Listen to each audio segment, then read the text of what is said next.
Hey, this is Mark A. Altman. This is DAREN DOCHTERMAN. And this is Ashley Miller. And we are the Inglorious Treksperts. And welcome to 2026. It's a brand new year and a brand new Treksperts. And are we thrilled to see you back here at the podcast studio? You know, Rob has that Rob Observatory. I like that. That's cool, right? We need a name because we had the John Gill Memorial Podcast Studio when we were over recording at Electric. Right. But now we need something.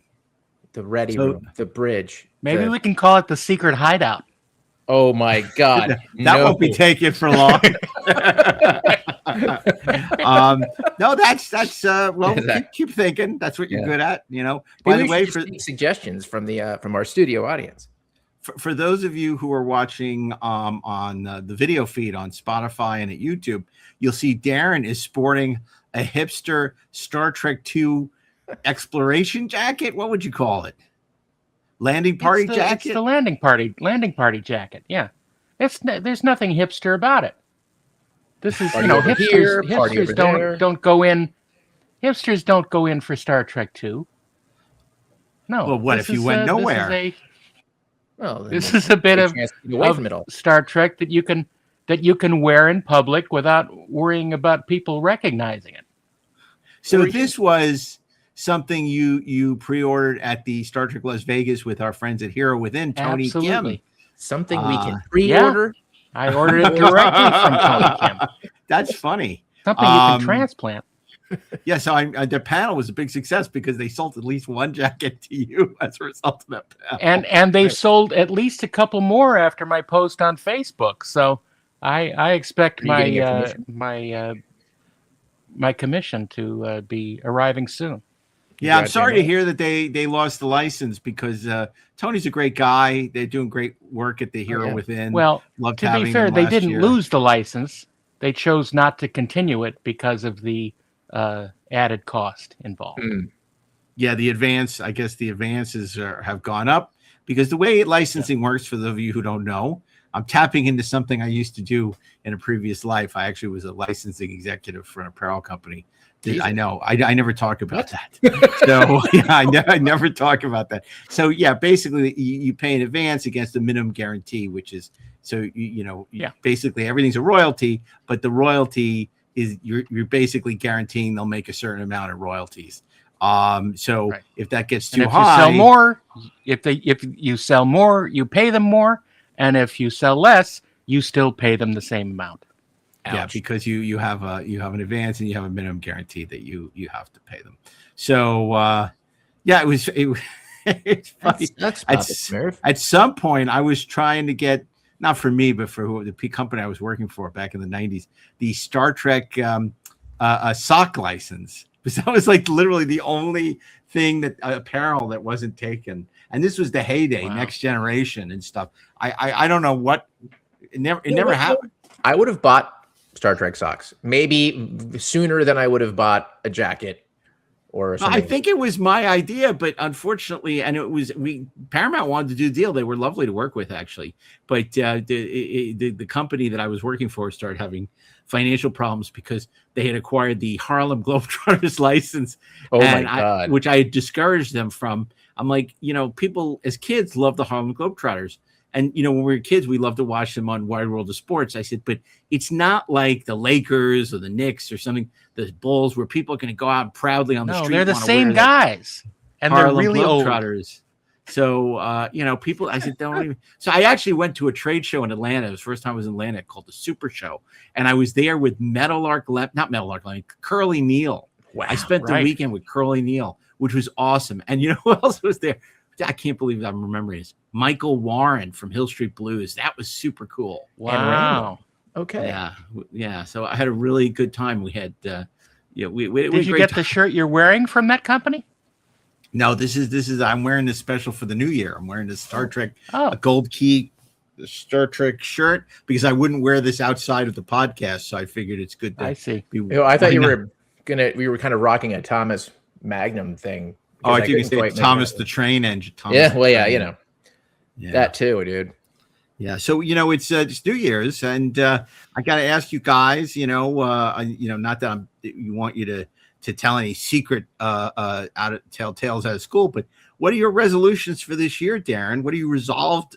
Any resolutions you have as we go into a new beginnings? I'm not too big on resolutions because I never keep them, so I'd rather be honest with myself. But there is one thing that I won't need to do for the new year, and that's change the battery on my smoke alarm. Oh, yeah, we got a lot of complaints about your smoke alarm. As we remember from a few weeks ago, Darren had a constant chirp coming from his mostly unreachable smoke alarm that is at the top of his we're not talking about Rock and Robin. Yes, it was a baby. No, it was chirping every minute and 10 seconds. I figured out. Beeping and flashing and flashing and beeping. And beeping, and always too soon. But it's out of reach, and it's very tall ceilings, and even with a reasonably tall step stool ladder, I couldn't reach it. So what I did was I put the step stool ladder closer to the wall so that I could use one hand to steady it. Oh my God. And then I reached up at the top rung of this step stool ladder. Please don't make sound effects. You're scaring me. That was really unsettling. I reached up with one hand, mind you, took it off the ceiling, twisted it, pulled it down. It was still attached to wires. And with one hand, I opened the battery door, took out the battery, and exchanged a battery with one hand. And it fixed it. Thank you. I have a special at home for that. And we couldn't hear half your sentence. I said I've got a special tool at home for that, and I married her. That shows how much Darren cares about our listeners. That he would risk life and limb to avoid a repeat of the smoke detector imbroglio, the smoke detector incident. I was trying to think of something that goes with counterclock incident, but couldn't think. I don't think fast enough anymore. I'm not that quick. By the way, I have to say, great reaction, great response to the holiday special from 2 weeks ago. Our supersized 4.5 hour holiday special. Yeah, Jesus. It was remarkable because, I was a little nervous because I know people love our countdowns and like, what were people going to say? We were doing something completely different, but the reaction was extremely positive. Oh, good. You don't happen to have any of those reactions with you right now, do you? I don't. I did not bring anything to read. I did want to talk about because I want to talk about New Year's resolutions. Ashley, what about you? 2026. It's a whole new year, whole new Ashley. What are you looking forward to? I am. I sort of share. What's his name's sentiment? Darren. See, I'm getting older. Darren. Too. Wow. Oh my God! You don't even remember your co-host's name. That's right. Wow. I'm fucking with you. I sort of share that sentiment. No, you're not. You're not really. Wow. Mike, listen, Mike. Mark just discovered the sound effects. Yeah. So we have to be patient with him in this new year. I don't believe in resolutions because I believe that resolutions are things that sort of set you up to fail.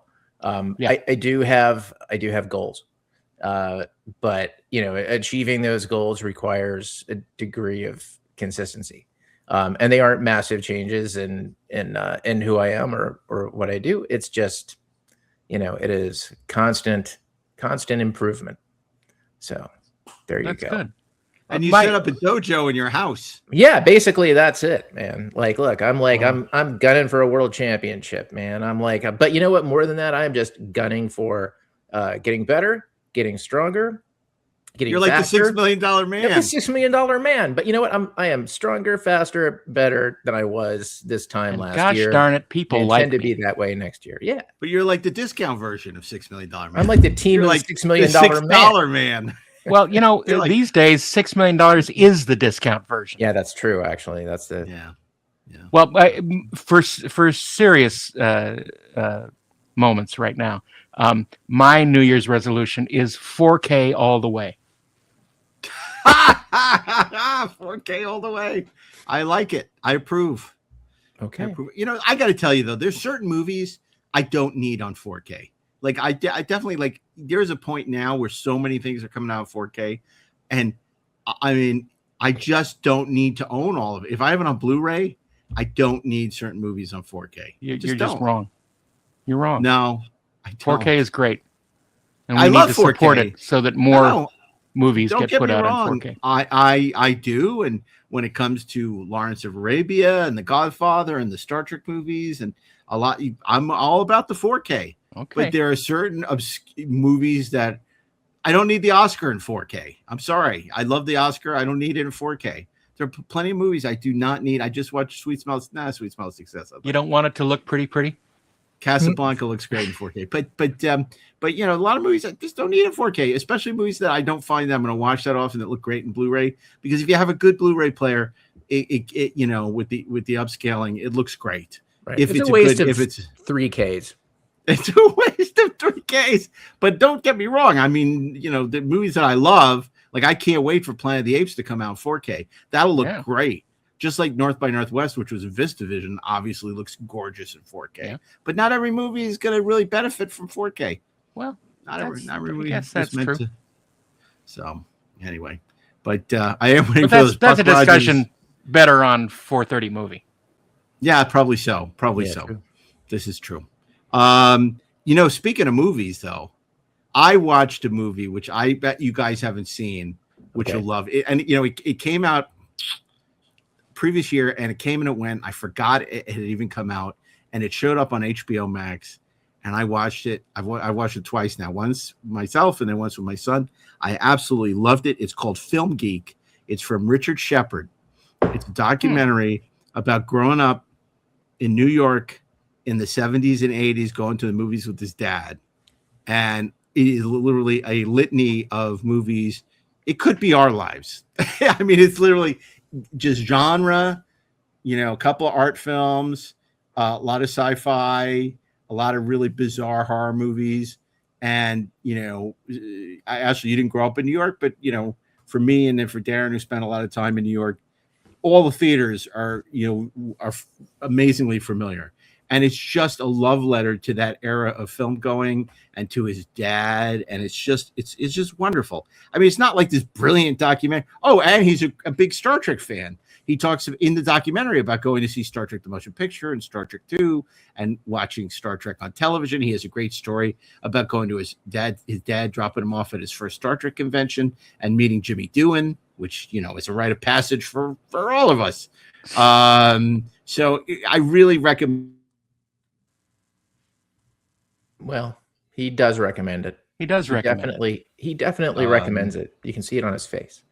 But I really enjoyed the movie, and particularly for those of us who grew up loving movies from the tri-state area, it was a really special film. Well, there's the tri-star area. Right. No, that's a whole different thing. That is where the Pegasuses live. The Pegasi. The Pegasi. There's another documentary that's on 84. There's another documentary that's on Netflix called Breakdown 1975, which is awful. It's not awful. It's great. Oh, it's awful. Oh my God! Do I need to watch this and pass the deciding vote? Because 90% of the movies are from 76 and 74. It's not. It doesn't make its case. It's not. Look, it's not awful. I'm being hyperbolic. I was so excited about this documentary. I could not wait. And it makes this weird creative choice where it's intercutting between movies as though they're one movie talking to each other. Right. It's just, and it starts with Jack Nicholson and talking about Cuckoo's Nest, which is, I mean, it's just like all these movies that aren't even from 75. And the fact of the matter is, the case they're making actually applies more to 76, which is Network and Rocky and All the President's Men, and it's such a bizarre, and Logan's Run. It's such a bizarre. You know what? It's just not great. Well, look, I'm going to speak for the audience that's listening and ask you guys, like, can you pitch me the premise of what the film is? So that it's because I'm sure, like, I'm not the only one. It's a documentary about the movies in 1975. Why is it called Breakdown? Oh, And the importance of them. All right. Can I explain it for you? Yeah, for sure. And the importance of these series of movies that they say came out in 75, that were until they get to Star Wars, that were changing the order of society, that were sort of breaking down societal norms and testing the boundaries, basically. Yeah, it doesn't make its case. But here's the thing. I love that director. Electric Boogaloo is one of my favorite movie documentaries about canon films. He also did the Australian film documentary, which is fantastic. So I was so excited about it. And it's not bad. I mean, there are a lot worse ways to spend an hour and a half. It's such a missed opportunity. It's so weird when it starts with Nicholson. It starts showing all these Nicholson movies. I'm not sure the case that it's making. And then, it's funny because they get interviews with Scorsese and all these great people, and then they rely on all this archival stuff with like Spielberg and Nicholson. I think it would work a lot better if they had said Breakdown 70s. Yeah, I agree. Although there is a really good. I'm sure it's great. It's fantastic. That was really good. It really was. We lost you. We lost you. You froze. That's okay. We're filling the air. It's good. A Decade Under the Influence was a terrific documentary about the 70s. Anyway, about 15, 20 years these ago. are all not related to Star Trek. Oh, so today, this is why we're here. My plumber did not come over. I just wanted to, we're here to celebrate, it's the beginning of 2026. It is the 40th anniversary of Star Trek IV, The Voyage Home. And we thought we should kick off the year by paying homage to one of the most beloved Star Trek films. Now, I have to say, as we know, this is not a movie that it is somewhat polarizing, because even on this podcast, Darren Dochterman, for instance, not a huge fan of Star Trek IV. Not a huge fan. It's a Star Trek's Christmas in Wales. Actually, I've really come to appreciate this movie over the years a lot more. When I first saw it in college, I was a little disappointed. I felt it was a little lightweight.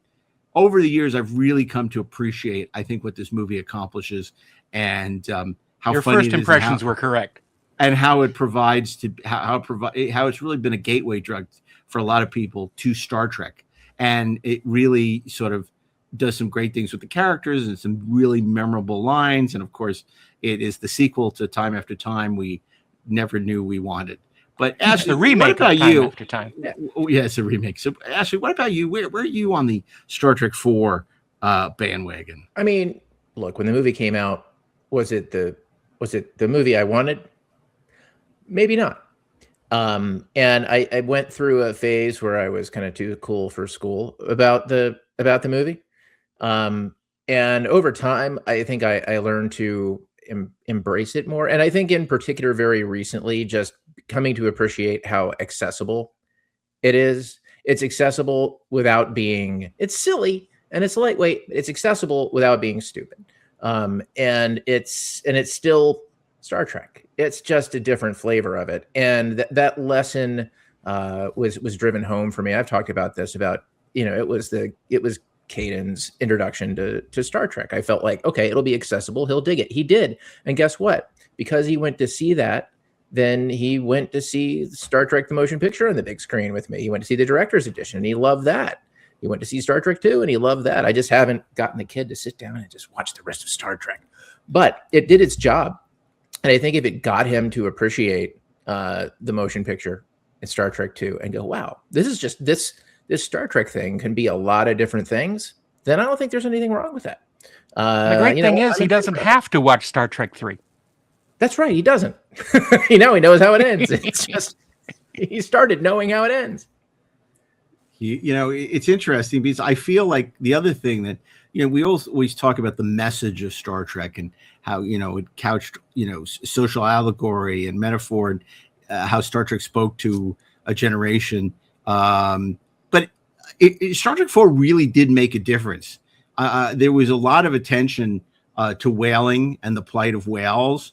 And you see a lot of laws and protection for whales after Star Trek 4 opens, and it was something that people weren't really aware of. And now, whales are kind of flourishing, and Star Trek 4 had a bit to do with that. So, I mean, it's a significant film in, what it accomplished in the real world. And, I look at it now in the way I, look at something like Trouble with Tribbles or Piece of the Action or I Mud. These are wonderful comedy episodes, and it's just sort of a change of pace from the movies. We go from the space opera of Star Trek 3 and the seafaring sort of nautical submarine movie in space of Star Trek 2 and the 2001 awe and wonder of Star Trek the Motion Picture to the comedy episode, and that's fine. And so I've really come to appreciate it. I think it's really funny. I think it's really enjoyable. It's certainly after the mess of 3, shot by Charles Correll, it's finally back to the movie division. You got Don Peterman directing a DP on it, and looks a lot better. It's a lot better directed. Way better. And by the way, very quotable. Super quotable. I think we probably pull, except for Star Trek 2, I think we probably pull more quotes from Star Trek 4 on a regular basis than we do anything else. That's because you like Star Trek 4, and so do I. So do I. Such an interesting background, this movie, isn't it, Darren, when you think that it was initially being written for Eddie Murphy? Yeah, I mean, in some alternate universe, there is a movie with Eddie Murphy that I'm sure did very well. But it's fascinating to think about how that would be, and how Murphy's dynamic would work with hooking up with Shatner. Well, it's funny, Ashley. I watched the documentary on Netflix, Being Eddie, which is all about obviously Eddie Murphy, and I was wondering if he was going to talk about Golden Child, specifically Star Trek 4, and choosing to do Golden Child instead. And it never gets broached, but of course that is what happened. He's deciding between, well, there are two stories. There's a story that Eddie decided to do Golden Child over Star Trek. There's also the story that the studio said, we have two huge franchises: Eddie Murphy, because at the time it was like 48 Hours and Coming to America, and Beverly Hills Cop, right? And we have Star Trek. Why do we want to take our two biggest franchises and put them in the same boat? One. So that's interesting. I'm not sure. I think it's a little of both. In fact, I tried to get us a writer, Steve Mearson, on the podcast this week. Steve is an absolutely terrific guy, but he just, he sounded like he was willing to come on board, and we had a lovely conversation. And then at the last second, he was like kind of bowed out. And it's so weird because this is a movie that came out 40 years ago, and he's still afraid of talking about, what really went down. And I said to him, beyond, and this is not telling tales out of school, I said, everyone you're talking about is dead. So it's like, what? Yeah. So what are you worried about? Because I think that his big concern was, obviously they got credit on the film along with Harv and Nick, and certain people probably didn't want them to get credit. But if you look at, there's a procedure that the WGA employs, and they would have not gotten that credit had, and they wrote all those early Eddie Murphy drafts, and the Eddie Murphy character is very much the Catherine Hicks character. I mean, he's into about UFOs and not about whales, but it's very similar to what the Catherine Hicks character became. I mean, and there was a lot of the same beats in the Star Trek 4 that were in their earlier drafts. So I'm sorry that he won't come on, but a lot of people, are scrambling for, who want the credit for this. Even Gene Roddenberry at one point said, I told them to do time travel. They wouldn't listen to me, because he was talking about his JFK script. And look what happens. It's the most successful of all of them, but he was talking about JFK, not going to Dallas and being assassinated versus, saving the whales, which is Leonard Nimoy famously said, to Nick Meyer when Nick Meyer said, "Oh, what is it? It's just something nice," and it is. It's something nice. It's a sweet movie. Well, I will never forget sitting in a conference room at the Writers Guild headquarters talking about an arbitration, and the head lawyer for the guild, who is in charge of that whole arbitration process, kind of looks up at someone who was at that meeting, and said, "Unfortunately, we're the Writers Guild, not the Good Ideas Guild."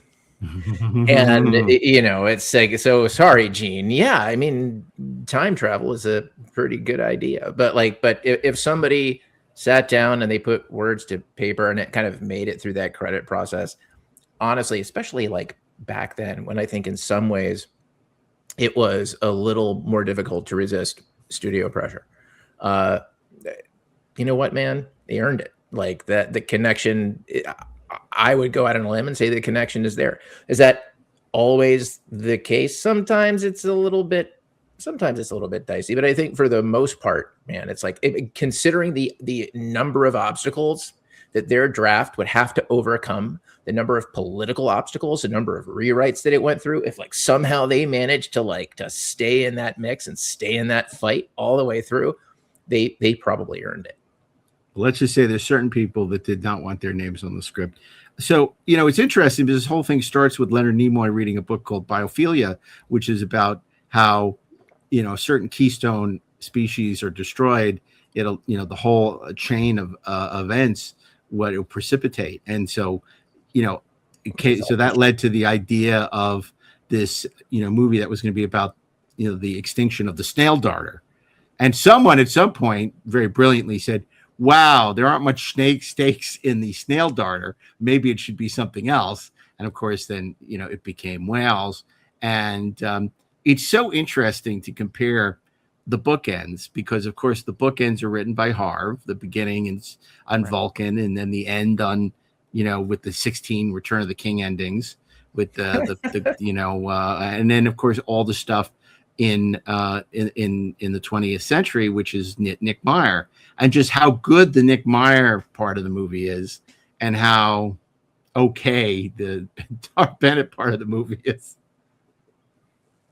It's interesting because I just imagine Nimoy walking down the beach talking about this story as the myth goes, and I think that it's an interesting idea. I just think it's just very clumsy. It's very clumsy, and it treats our characters badly. Yeah, I don't agree with that, but I will say what's so interesting too is you also have this character Saavik that began in such an exciting way in Star Trek II. Everybody was so excited. What a great character, so interesting. And then Star Trek III, she becomes less interesting. And everybody's, I wonder in Star Trek IV, what they're going to do with Saavik. And even at the point at which Robin is hired to come back, Harv Bennett said to her, a memo saying, "Bring your obstetrician," because they had this storyline that she was pregnant from Star Trek III from her involvement with young Spock. And she got fingered. And so she was going to be pregnant with Spock's baby. And at some point that went away. I'm not sure if that was Leonard or if it was the studio or it was Harv. That's never been very clear. But I bet it was Leonard. But it he did everything he could to destroy that character. The performance, the notes he gave her. Yeah. It's just like. Yeah, honestly, it's one of my least favorite. I don't need a character to come in and replace me. Thank you. So I'm going to passive aggressively destroy it, even though it's not really a threat to me at all. Classy. But it's so interesting because that could have been a very interesting story if Saavik had Spock's baby, and then that would be a new character that baby. What is baby? On. So, well, of course, in Unification, Otoy took that idea and continued it, and the character standing next to Saavik in the garden is in fact Spock's son. See, that's why it's good to have this audio commentary that Darren can explain it to us. That's really interesting because for those of you who watch the Brilliant Unification may not know, I didn't know who that guy was until Darren explained it to me. It's so cool that's the son of the mating in Star Trek 3 of Saavik and Spock and young Spock. Yeah. So that's pretty cool. I didn't know who the alien was either. I just thought it was some cool alien. Somebody said, "Oh, that's an alien from Discovery." Oh, that's blah blah blah from Discovery. What? A temporal alien. I'm like, oh, sure. Okay. He's temporarily an alien. I said he looks cool. So, but yeah. So what we did was we actually did a panel at Star Trek Las Vegas for the 39th anniversary. We had a terrific panel. It was producer Ralph Winter, who was really the keeper of the flame, such a font of information about all these movies that he worked on, and really we love to spend time with Ralph. I mean, even the time we spent with him in the green room just talking, and he was just like, I wish I took more pictures, I wish I took more notes, I wish I had more to share with you guys. And it was so lovely just to hear how much he cared, and I really like that, Ralph Winter. And then of course we had a returning Kirk Thatcher, a returning champion. He was the puppet, the Kruge puppet in Star Trek 3, but when he came back for Star Trek 4, he had one of the most memorable. He was Nimoy's puppet. And He not was only the was he Kruge's pet, Leonard Nimoy's assistant, but more beloved, this popular character of the punk on a bus, and he shares all these great stories with us. You've heard of Punk on a Bus? How about? Sorry, because he lived right on the edge of etiquette, as he'll explain to us in the panel. And then I think this is great. I mean, we tried to get from the Go-Go's, who is in the movie. What's her name from the Go-Go's? God, I'm losing it. Anyway, we tried to get what's her name from the Go-Go. Yeah, Pete Potwhistle. Yeah, we tried to get Petra Potwhistle, but she was not available from the Go-Go's. So, but we did get. It's Jane Weedland. Jane Weedland, thank you so much. Thank you, Jane Weedland. Of course, she was on vacation. I kept thinking Jill Whalen, but she's from the Love Boat. and you just had whales on the mind. That's right. So, and then this was great because and he was a delight. VIJAY AMRITRAJ, who, of course, the same year, well, a couple years earlier in 1983, had starred in Octopussy. And I didn't realize how important it was. He starred in a James Bond movie and a Star Trek movie, and how much that meant to him. And he was just a fascinating guy. Great stories. Still, when we did our 101 greatest Star Trek characters of all time, he was 101. We called him the captain attempting to create a solar sail. He actually had a name, Joel Randolph, which just was. But it just was so wrong for that character. Which was his character when he worked at the call center for tech support. But here's the thing: when people go to these, pay all this money to go to acting classes, it's like, how do you get a job in Hollywood, and how do you get hired and stuff? He used to play tennis with Harv Bennett. Yeah, right. It's who you know. So like, you want to be in a movie? Leonard likes tennis, and sure, it's like, I guess. Sure, I'd love to be in Star Trek. That sounds great. And it's like, sit in the chair, deliver a line, act tired or high or whatever I'm doing. And it's like, and the next thing is like when they say, oh, probably, somebody would interview him and say, well, would you ever consider coming back in this role? And then they say, oh, if the script is good. And it's like, yeah, right. If the check clears, I love that. Everything. Oh, we'll consider coming back in this role. It always amused me. There was someone on that panel that I think was really special, who we haven't talked about yet. And of course, I'm talking about the amazing John Schuck. Now, oh yes, he was not only spectacular on the panel talking about his role as the Klingon ambassador, which he's such a terrific actor, and obviously he could, he tore into that thing. And he was the intellectual puppet of the Federation. Told us some great stories, but we came back with John the next day and did just a one-on-one, up close and personal, as Howard Cosell would say, with John Schuck. That was spectacular. So if you can't get enough of John Schuck, you want to subscribe to Treksperts Plus, because you can get an entirely bonus episode. I can't get enough of your Schuck. Oh, shucks. And oh man. Oh geez. What the shuck? But no, that isn't warranted. That's what I call unwarranted. But that's what he calls unwarranted.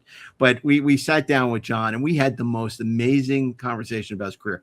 More about Star Trek 4. We talked about his Enterprise appearance. We talked about coming back in Star Trek 6. But we also talked about his very fruitful collaboration with Robert Altman. And, you know, he was so appreciative. No relation. He was so appreciative of us bringing him out there and the amount of love that he got from that crowd.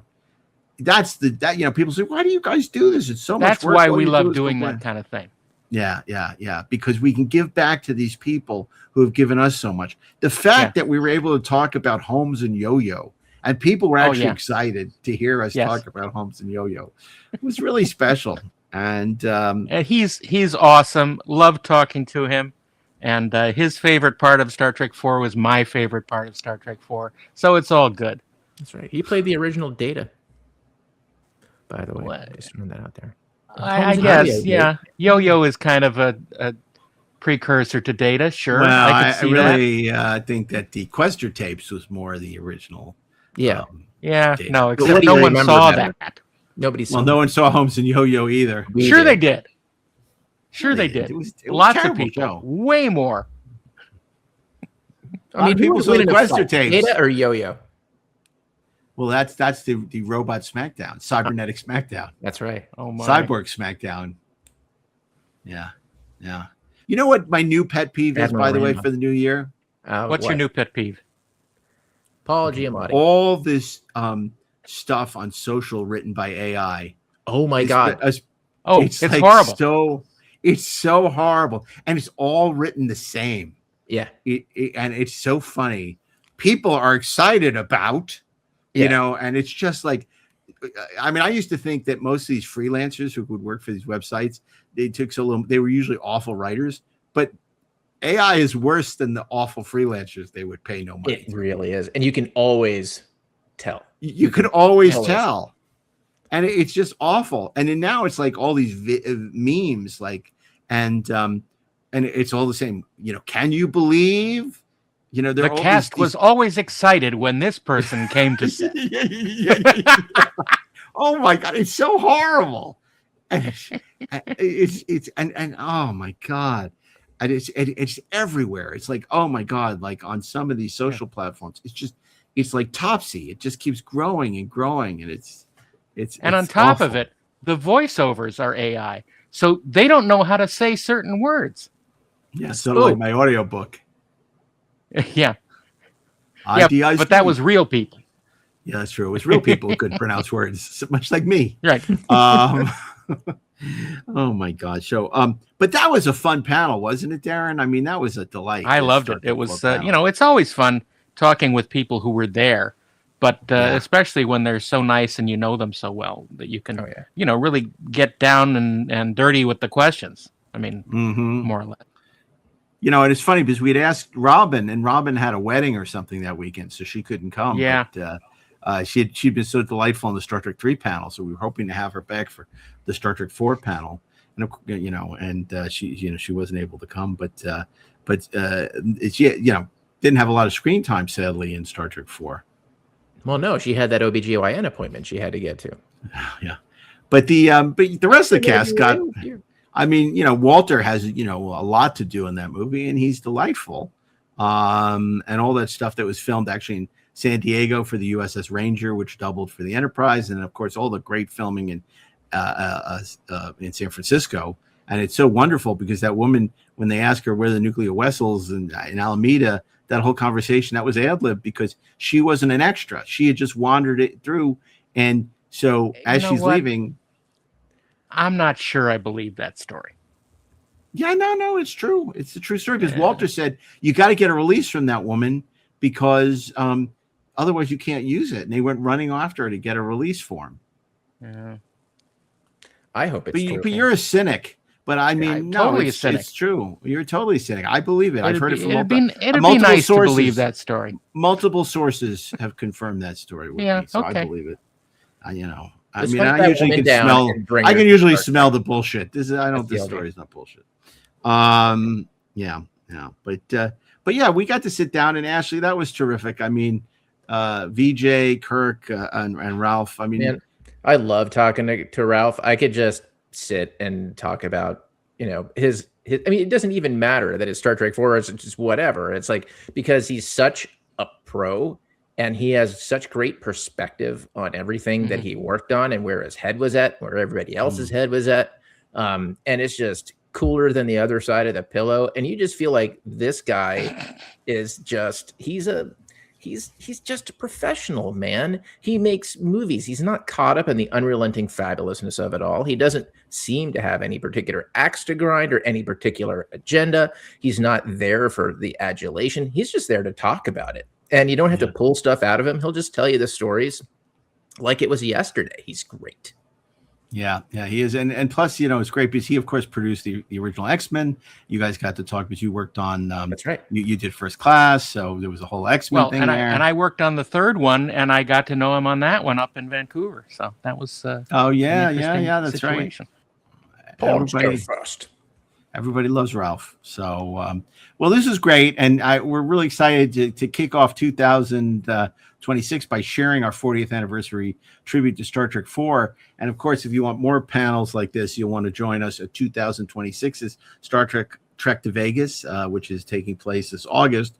My goodness, it's this year already. I know, it's crazy, right? I know. I mean, people keep saying, oh, when are you going to start announcing stuff? And we're like, it's like a year away. Well, it's not, it's but trust us when we say it's going to be there. It's going to be real and it's going to be spectacular. So I see what you did there. Yeah. So anyway, well, we're going to be back after the panel with a few closing thoughts. So don't go away because the Treksperts will be right back.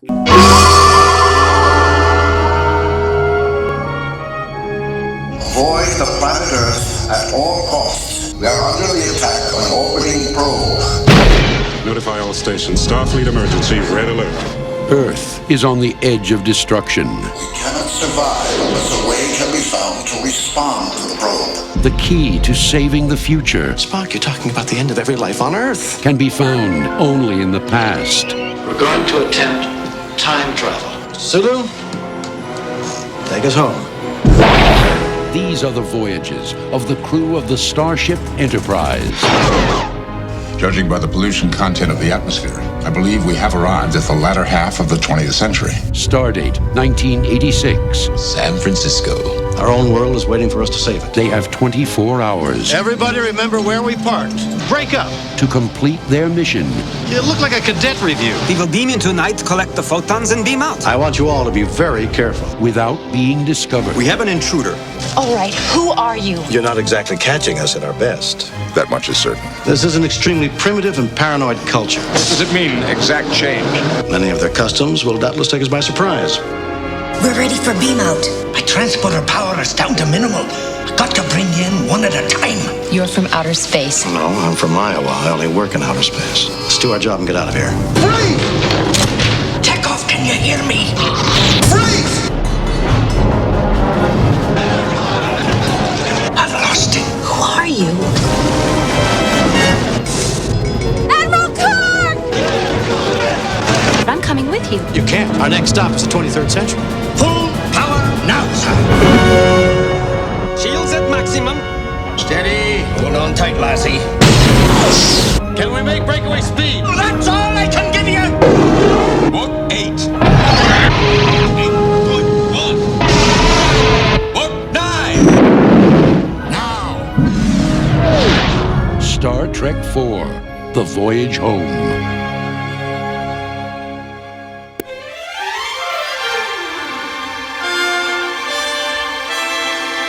Hey, we're back. We're back. We heard there'd be whales here. I'm Mark Altman, one of the Inglorious Treksperts. I'm here with DAREN and Hello. Ashley Miller. And we are so thrilled this next panel. we've assembled an amazing group of people to talk about the making of this spectacular film. Now, this is the one with the whales. In case you were wondering. Two of them. Yeah, this is not the one with Cybok. This is the one with the whales. So we're so thrilled you're here. It's been a great day so far. It's going to get even greater as we bring out our cast. Well, we have the surprise guests. We have George and Gracie. Let's bring them out. No. By the way, Gracie's pregnant. Okay. We got a lot to talk about, and we got exactly the right people to talk about the film with. So without any further ado, I want to bring out the producer of the film, Ralph Winter.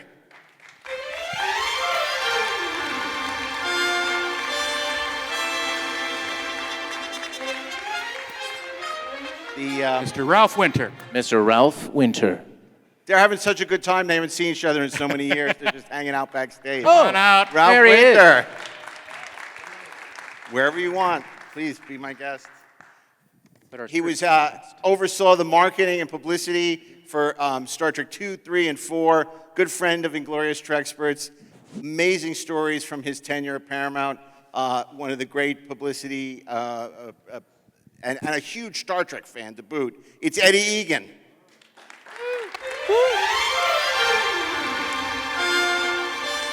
Welcome.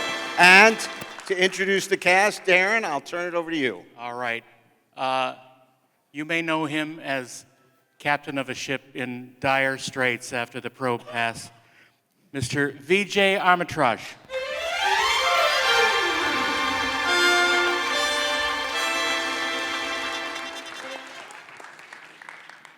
What are you writing here? It says... No, he is the Klingon ambassador who says there will not be peace until Kirk... Whatever. There can be There's no no peace Kirk lives. as long as Kirk lives. Somebody will John pass Schuck. me a piece of Kirk.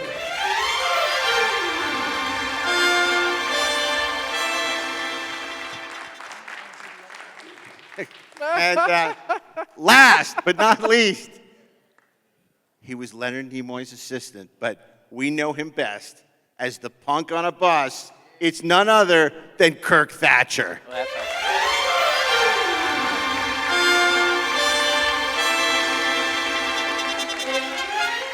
And today you literally are Captain Kirk. Look at that. You got your little yachting cap and everything. Should have played some yacht rock. And Mark, you forgot our other guest. Well, Oh my God, Scott GIMPLE is here. our Scott, moderator. Hello. please have a seat. We're so lucky. Scott, of course, is the showrunner of the creative director of the Walking Dead franchise. He is a huge Star Trek fan. I'm not sure if you knew that. And we thought it would be fun to have him come. He has so many questions and insights into the making of this film, to have him here to discuss the movie with us. And we're just thrilled that Scott could join us. Scott, why don't you start us off? Oh, you can just talk loud. Okay. There you go. You're not exactly seeing us at our best. That much is certain. Way ahead of you, sir. Every 5 people. Well, I want to let me ask this, because I'm dying to ask Ralph this. Obviously, when Star Trek 4, did it go into development the second Star Trek 3 opened? Obviously, Star Trek 3 was a big success for the studio. It had a nice opening weekend. How quickly was it before Star Trek 4 was sort of greenlit by the studio? I don't remember precisely, but it was pretty fast. I mean, I think, the follow-on to Rathacon did well quickly, and so, yeah, we moved pretty fast. I don't remember exactly, but, yeah, it moved fast. And the film that was initially developed was very different than the final film we saw. Obviously, 2 different writers on it who ultimately, got you started, and that changed over time. We'll talk about that. But also, this, of course, was the infamous dalliance with Eddie Murphy initially. Can you tell us a little bit about, Eddie's interest and the possibility of Eddie Murphy doing this film? Well, he was over the moon about doing the movie and wanted to be involved and wanted something. But, he ultimately, all of us decided that he would have taken us out of the movie. You'd be looking at Eddie Murphy, you wouldn't be looking at the character that he would be playing.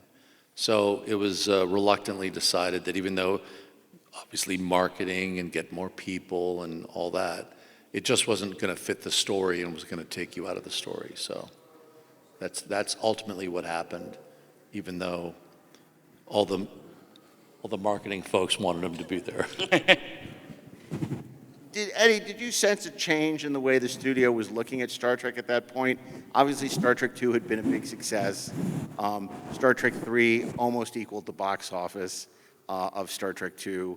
And then with Star Trek IV, it was no longer being produced by the TV division. It was now being produced under the feature division.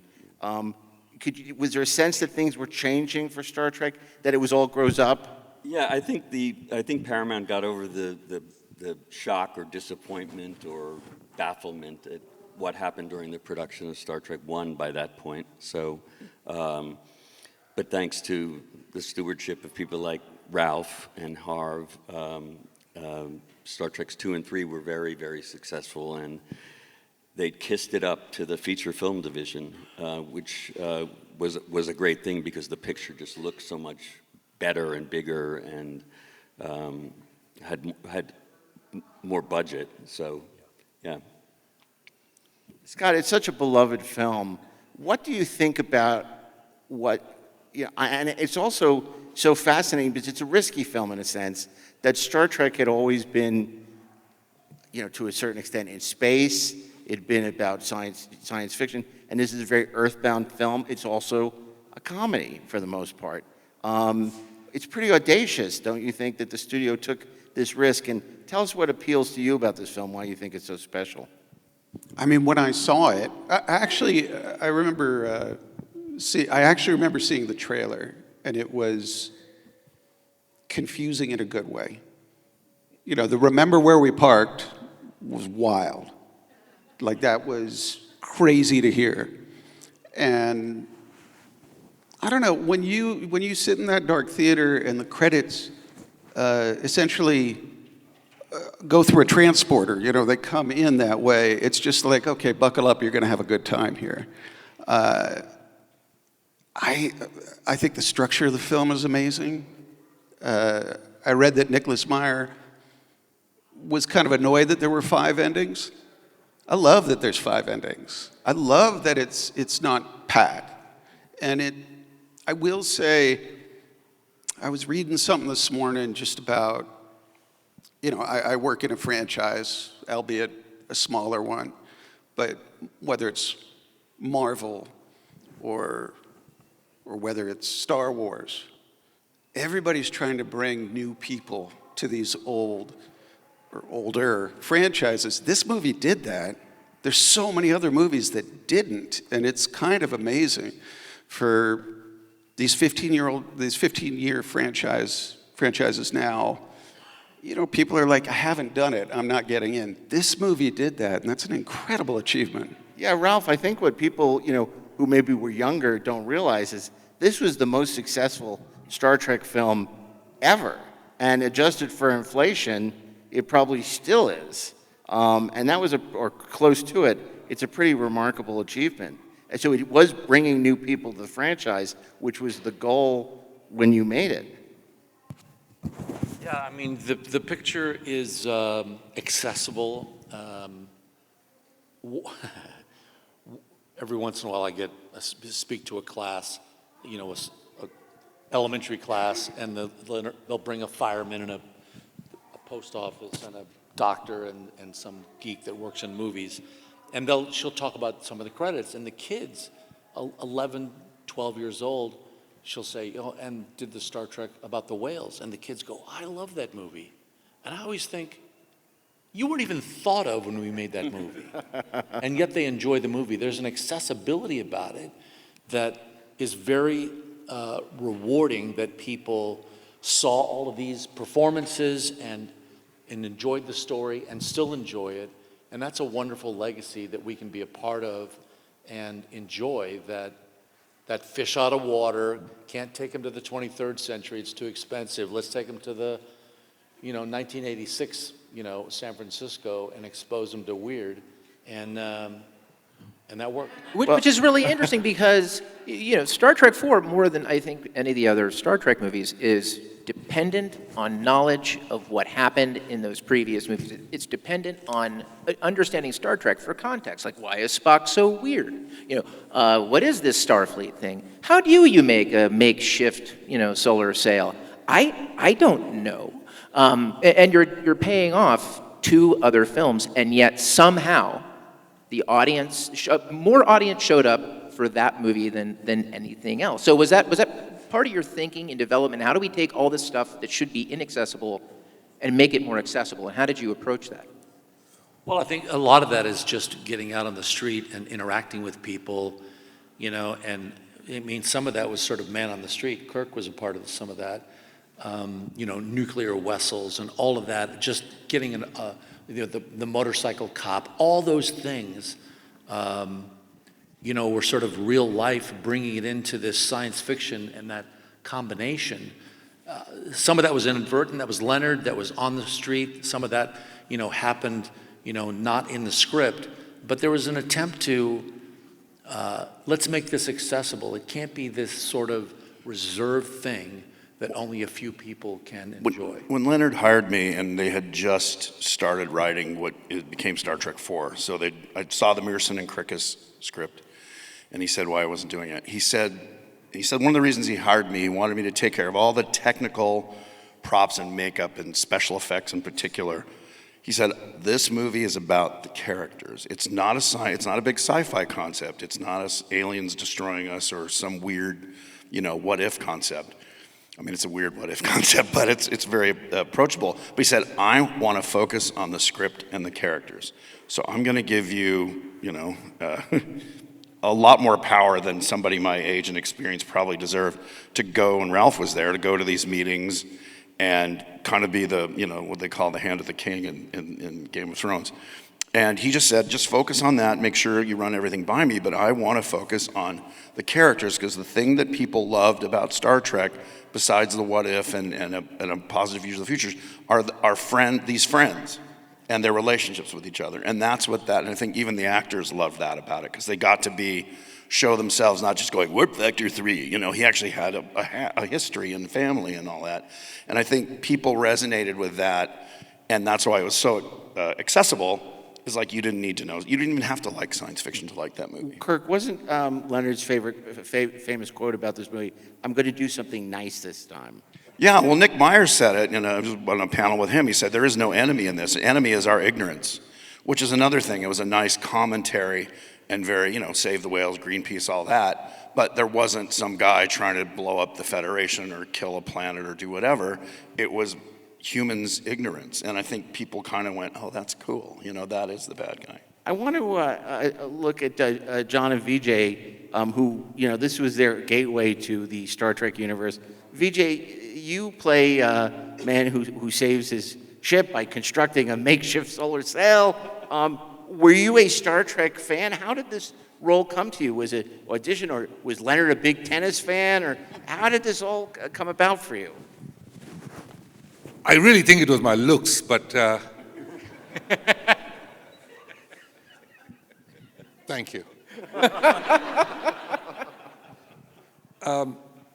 I grew up with Star Trek and James Bond. Those were the 2 franchises worldwide that just had everything in it, and make-believe, storytelling, being transported literally to another world in movie making. And Hollywood was Star Trek and Bond.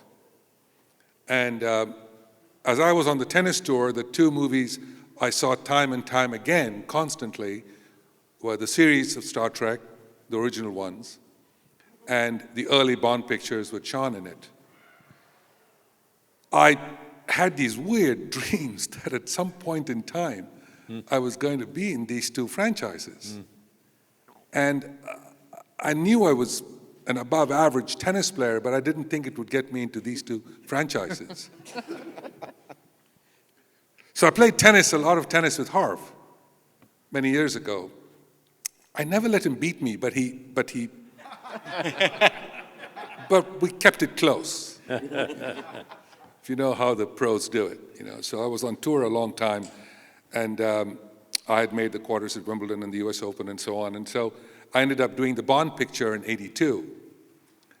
And as they were getting ready to do this, and I was playing with it, and he said, we'd really like to have you in it. And we got it. I told my agent, I said, do not negotiate on anything. Just, I've said yes, so you say yes, and that's it. Scale, whatever it is. You give me per DM, I don't care. But I'm going to do these two. And as it turned out, they were going to take place. My days of shoot on the set was going to be during my playing of Wimbledon. And I had this ludicrous argument with my agent where he's convincing me that I should play Wimbledon. And I'm convinced that I should do Star Trek. And we had this long argument and debate. I almost fired him on that one issue. And he said, well, you'll always do a movie, but you'll never get to play Wimbledon, just as good as you are, and so on and so forth. Anyway, to cut to the chase, they were able to do the storyboarding of it and get me onto the set of, I honestly thought that I'd died and left the universe when I sat in that captain's chair as Captain Randolph. Yeah. In 1983, you fulfilled the second part of that dream. You'd been in a James Bond movie, Octopussy. Yes, I was. Thank you. Thank you. After Star Trek 4, everyone was asking me, what's your next picture? And I said, well, they killed me in both. But I think that working with the genius of Roger Moore, who was the Bond in the picture I did, and the character that they put out at the time, where Roger Moore and Cubby Broccoli and John Glenn, the director, went in front of a tribunal and said that they really needed me to play this role, and they had tried a lot of actors. And actually, Cubby picked me off the center court at Wimbledon to put me in that role, to do a screen test. And they flew in an actor, James Brolin, who you probably know, from Los Angeles to come to London and do the screen test with me. I had to work with a snake right off the bat. And Cubby said to me, John said to me, have you ever worked with a snake before? I said, no, but I've played a lot of matches with McEnroe. No.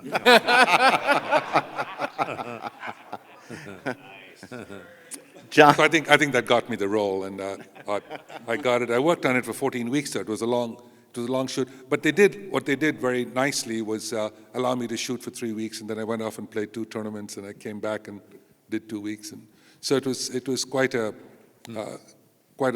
thing to be able to do both. And then, of course, when Star Trek came along, I honestly said, this is it. This is as good as it gets. I'm going to do this. Just to put the uniform on was an experience. I mean, you all will know the feeling too. I mean, just to be able to do that as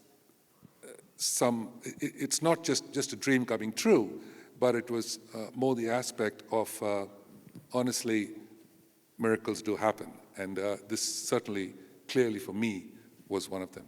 No question. You hear about actors who were cast out of Schwab's drugstore and actors that were cast out of Broadway shows, but never out of Wimbledon. So that's very interesting. John, you had been, doing so many wonderful films. Obviously, a bunch of great movies for Robert Altman, no relation, and with MASH, and you were doing a lot of television at the time, and just sensational work. And you came in and you just chewed up the scenery in the best possible way. Tell us about your road to Star Trek 4. Was it an offer situation? How'd you get involved? Were you concerned about the prosthetics? A lot of actors embrace prosthetics. Others feel they're restricted. Tell us a little bit about becoming the Klingon ambassador. Well, I'll give you a little pre-story. Prior to my audition, which was basically, my first wife, with whom I had one child, Aaron, and I divorced, and to make it short, she remarried to Leonard Nimoy. So Leonard ended up being the stepfather of my son, and a better one could not have been found. He was absolutely fabulous, and we had a very good friendship out of that. But at this point, their marriage was fairly new, and along came this show, and Susan, my ex, said, "There's a part in here that you should audition for." So we went through channels, and Leonard said that he would see me. And on the way over to the office at Paramount, I thought, this is great. You know, this is nepotism time. I'm doing it. And as I think it was Jack Warner said, nepotism is okay as long as you keep it in the family. So I must have been on the outskirts of family in Leonard's mind, because I walked in, sat down, and the first words out of his mouth is, "I don't think you're right for this part." I said, "Why?" He said, "I think you're too young." Well, fortunately, there was a costume rendering of the character on an easel, and I looked at it, and I said, "Is that the character?" He said, "Yes." I said, "Leonard, your stepson could play the part if he wore that makeup and costume. No one will know the difference." He was concerned about age. So he had me read, and on the basis of the reading, I got it. But it was a little touch and go there for a while, or else he was having his way with me. So once I got in, I have to echo your thoughts.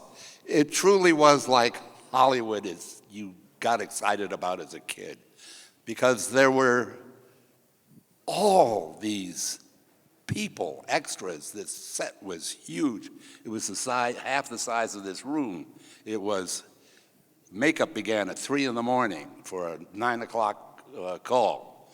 The makeups were difficult, but they went on easily. At that time in the makeup stage, getting it off was a torturous couple of hours, because there were no solvents or emollients which took it off easily. And they had this one substance called Pax, which they tried not to use on your skin. I said, "Please use it on my skin, because it blends with the prostheses much better." But I paid for that decision. Anyway, so those are some of my early, one thing I do still chuckle about. We'd been shooting for about 3 hours. The Leonard called a 5-minute break. And my costume was very heavy. The cape alone weighed about 45 pounds, and kind of was constantly pulling you backwards. And anyhow, I'm leaning up against and I turned to this guy next to me, who was another type of alien, and I said, "How's it going for you? It's becoming a long day," or some idle chat like that. And he didn't say anything. And I thought, well, okay. And then I realized I'm talking to a robot. It's like bumping into a store dummy and saying, "Excuse me." And your previous experience as a robot didn't help you. No help whatsoever. I think the one thing that I think Hollywood, I think to some extent they get it, but they don't quite understand the kind of influence that these kinds of movies have on the rest of the world. And when you travel as much as I have to different parts of the world on a regular basis, and you see the reaction in theaters when you go and sit in the cinema and watch the film, especially movies of this nature, you know, Bond and Star Trek, and you are actually capturing the entire country for that period of time when it comes out. It doesn't matter if there's an election going on. It doesn't matter if they say this is not allowed or that's not acceptable. These movies honestly transport people to an environment that they have never heard of or seen. And so the responsibility of Hollywood in these kinds of situations is immense. Every line is immense. Every line that is uttered by male, female, whoever, but means so much to the child watching or to the grandfather watching and families going to movies together, it's magic. It's truly magic.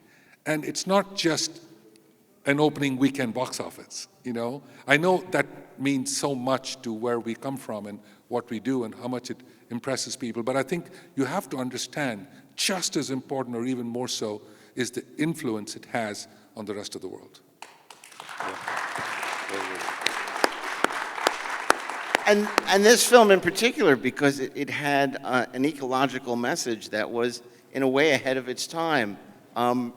Ralph, I know that plot line kind of evolved to what it ultimately became. Can you sort of talk about the road to finding, ultimately it was let's save the whales, but it wasn't always that. And then it culminates, of course, with that beautiful scene of frivolity in the Paramount tank, which is delightful, but was not that easy to execute on stage because of the infrastructure of Paramount at the time. Yeah, the tank was a challenge, no doubt. It was related a little to what Kirk was saying earlier in terms of, having a bad guy as the opponent and what that would be and what they were searching for. And there was a struggle, in terms of you can't be looking for snails or worms or any of that. And Kirk may remember more of that being closer to Leonard at that point. But yeah, that was Leonard's idea, to have it come back and be humpback whales that would be rare. And so it was a challenge on so many levels to execute that. I would have preferred that we have to escape a mad snail. That would be a lot easier to shoot. There'd be snails here. Just doesn't cut it. But ILM, was Academy Award worthy stuff with Gracie and George, and those whales were on tour for years. And what Walt Conti and his team made were $1 million versions of the toy that you wind up in the bathtub for your kids, and it goes like this through the water. But when you slow it down and create the weight and scale of what a whale is, it was truly remarkable. There was a screening that we had because somebody, the National Wildlife Federation, somebody, I can't remember exactly the group, said we have to see the movie. We think that, we may have violated some federal rules. You can't get within 1,000 yards of a whale. And so we brought them into the Paramount Theater, we ran the picture, and as we got near the end of the picture, they were commenting to me saying, oh, I know where you shot that. I've been at that place in Hawaii. I know this, that. Oh, I see, that's the spot. And I went to the squawk box and shut it down and said, we're done. And they, what are you doing? What do you mean we're done? I said, because we never went to Hawaii. That was in a high school pool in San Rafael, where we turned the filter off. We put diatomaceous earth in. We had a black or a dark green backing on the other side of the pool, and it was all done with effects. And the only real shots in the movie of a real whale, Debbie and Mark Ferrari, who were researchers working for us, never shot a 35mm camera, but had done a lot of research with humpback whales, went out in the San Francisco Bay area, out past the bridge, and they photographed, I think there's 3 shots of a whale breaching, and those are the only shots of a real whale in the movie. And I think the achievement was so good by ILM that most people didn't realize that that was the case. But that, and then the B tank at Paramount, where if you drive by Paramount, you'll see the blue backing. That tank hadn't been used in, I don't know, 30 or 40 years. DeMille had used it. It had not gotten a lot of use. And so, what was that? They shot the Winds of War in that tank. That was after us, wasn't it? Oh, no, maybe Winds of War might have been a little before. Like when Star Trek II was shooting. Yeah, you're right. That'd have been 83. Yeah. That'd have been 83. So, anyway, we pulled the cars out, swept it, washed it down. And Michael Lanterry, who was also involved with the practical effects of making you feel, creating a whale, a blowhole and tails and all of that, which are also remarkable. As he's taking an iron stick around and just testing the asphalt for its integrity, the stick goes through. And he finds a 40 by 20 tank that the other team had never found, and it was just filled with sand, and when he dug it up, it had tie downs and everything else as it was used back 30, 40 years ago. So I guess the guy that filled the tank on Winds of War had retired because they didn't know how to put water in the tank. And so we had to call Jimmy the plumber, who had retired 6 months earlier, and figure out that you got to turn this crank and push that over and do something else for it to get in there. And this was April of '86, as I remember. And so it was pleasant weather. It was harder to do the storm pieces in an old-fashioned way with ritters and tank wave machines and things like that. But otherwise, it was a company swimming pool. Yeah, I swam laps every day. It was, I mean, it was great. The company, I mean, the entire studio turned out to go have lunch by the pool, and yeah. Anyway, that was fun and very much old-fashioned filmmaking. Scott, when you're producing movies or TV, you're always looking to open things up by doing more location shooting, being off your stages. But obviously, being on stages can be liberating because you have a lot more control. Star Trek IV really is the first of the films to go on location. What was that impact on you? All of a sudden, we see our favorite characters in San Francisco and running around and in contemporary society, and it gives it a sense of life after two movies that were so on stages. I mean, again, as a young person, it was crazy. Just context is everything, right? And to see them so out of their norm. I mean, not only just in what was in the present, but it seemed like it. Well, I read your book, so I know this, but they were able to shoot it differently. They were able to use different lenses, and also, Spock is in robes, walking through the city. That adds a whole other element to it. I don't know. It just was so enjoyable. It was the equivalent of like when you were a kid, you would see crossovers on TV, the context changing like that. It was crazy to see them in this. And I mean, Kirk, your scenes, like, it announces it. It announces the tone. It announces, just to see, if you had not said a word and you were just in the background, you still would have gotten that vibe. And then the filmmakers added these little details that made it even feel, I guess, a little more real to me as a kid, like the head of the plastics plant having that button that said, "Ask me," or I quit smoking or something like that. Never referenced the entire scene. It's just there. It feels real. This, I think what's so great about the series of films is they give you a different flavor each film. This was the most delightful. This was the most sort of effervescent. But you put them all together, and you have this multitude of flavors. This was the one that went down easiest. And part of that flavor was Kirk in his iconic role as the punk on a bus. How did that come about? And of course, the infamous song, "I Hate You." Well, he hates you. Everyone loves the guy that hates them. Just a little aside, we started saying Star Trek IV was a fish out of water movie about putting fish back in the water. Should have been the poster. Well, it came about, first of all, there was the scene in the script where they see the punk and they ask him to turn down music, and he flips them off. And then the original script that Nick Myers wrote had Spock giving me the neck pinch and then doing "Peace Long, Live Long and Prosper" to my, passed out corpse or passed out body.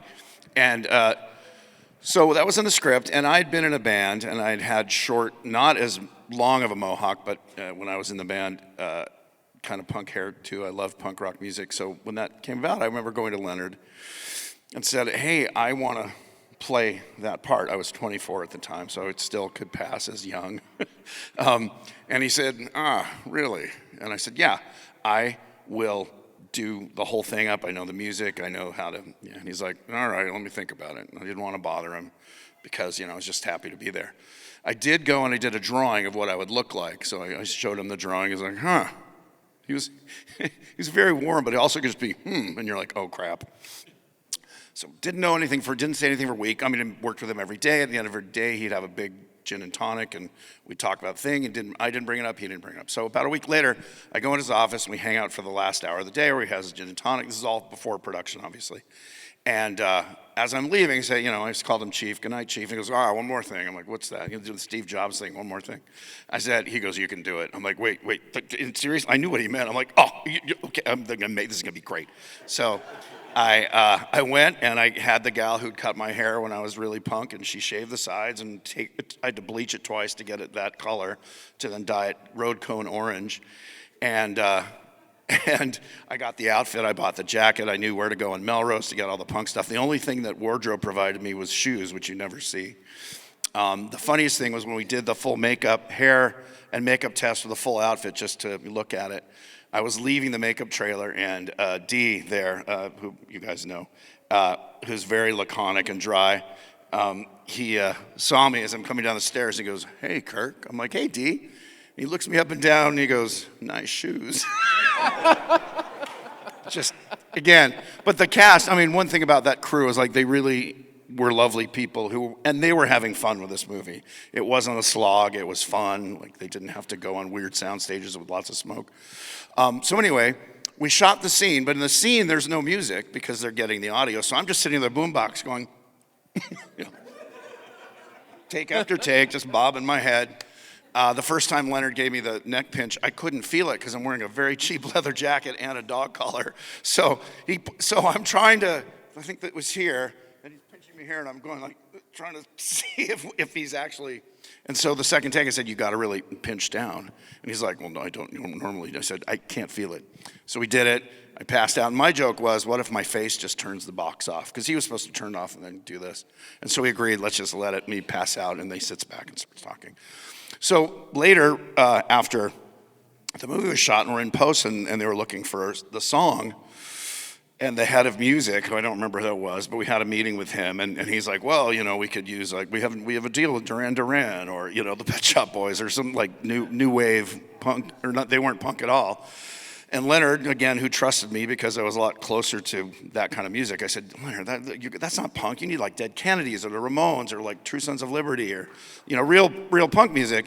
And I remember the music guy who was like, oh, yeah, no, we are not going to make a deal with them. So I, again, being young and brash, I was like, well, I'll do a punk song for you. I was in a band. I can do that. So Mark Mangini, our now Oscar award-winning sound designer, he played guitar, and we'd become really good friends. We'd worked together on Gremlins before, so we were pals. I said, look, I wrote these lyrics, and I have kind of a melody in my head, and it's very angry and very punk. And he said, I can play guitar. So he played guitar.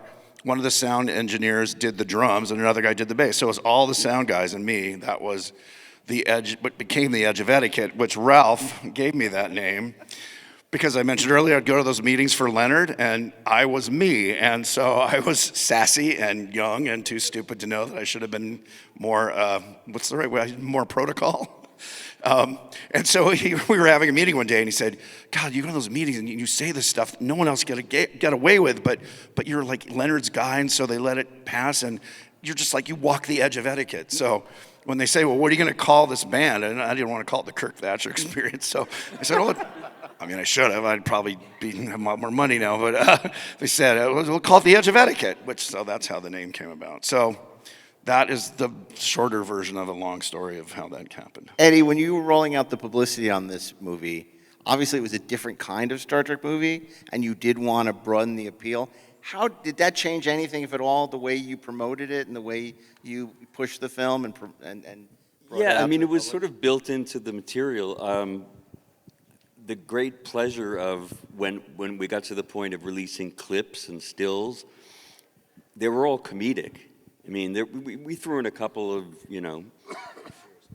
outer space stuff, but they were so delightful. And as a result of the people around the country seeing the clip packages we sent out, we got more requests for the actors than on any other, well, not on either 2 or 3.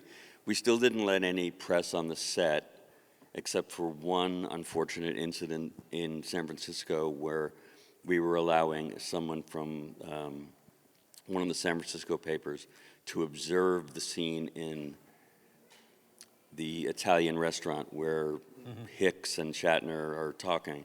And either I forgot or everyone forgot, I prefer to think everyone forgot, that the dialogue included mention of the whales. And this rather prickish journalist said, well, you guys invited me, I'm gonna write about it. And it took several conversations, but he actually didn't, which we were very grateful for. Yeah. But at the same time, all through production, at least when we were on the lot, what was the sequence? We that was on the lot and then San Diego, and then on the lot again, and then San Francisco, right? We were up in Monterey Bay. Right. But we went to San Diego. We went to San Diego for the was for the vest for the ship. Right, for the Enterprise, USS Ranger. Right. But we had a lot of Star Trek fans and fan clubs who I would take around and who would, be sworn to secrecy, and they never wrote about the plot, even though they picked up certain things while they were watching production. But the great key to this thing was just its comedy and the broad appeal of seeing these characters sort of looser. And it was, this movie was the weekend after it opened. It was on the cover of Newsweek, which is a very, very rare thing. That's showing that something has exploded in the culture. Yeah. It was very, very unexpected. Leonard said that in Russia, he went, because his family, there was a lineage is Russian, he went to a screening of it. And he said the punk moment, because punks had just started, this is 86, punk had been around for just a couple years and they all hated him as much as we did here. And he said that scene got the hugest response, which he was shocked at. But I think you probably influenced Pussy Riot. I wish I had their money. Yeah, but it's funny that, like you said, that VJ was saying it, that culturally it broke a lot of, well, it didn't have barriers really. It's just human experience, and that's, I think, what was, and also, our day and age, even though it was the U.S., it was very relatable. John, you returned to the role in Star Trek VI. Was that a surprise for you that you were invited back? I mean, you thought it was a one and done as the Nepo baby of the production. It was a, yes, it was a very pleasant surprise. And I remember being at a dinner party with Nick was there, and he was the one who told me that he'd like me to, which was lovely. I must say about that movie, I still don't understand it. I don't know what Renee was doing up in that tower, and I don't know. The whole ending seemed off to me, but that probably is me. Anyway, it was fun making it, and that rather exotic place where the meeting of everybody was taking place was an actual building out in the valley. Do you remember, was it a religious? Was it a synagogue? Synagogue, yeah. It's a synagogue out in the valley, yeah. By Reagan Library. Yeah, very futuristic architecture, fascinating place. It's also 2 of the longest days in the industry that I've ever spent. I think we worked one day from 9 o'clock in the morning till 7 o'clock the next morning. And wow. Well, I bet there's one other person who wishes they were on the sofa, and that's Eddie Murphy, because, of course, he turned down Star Trek 4 to make The Golden Child. Yes. So, probably not. Serves him right.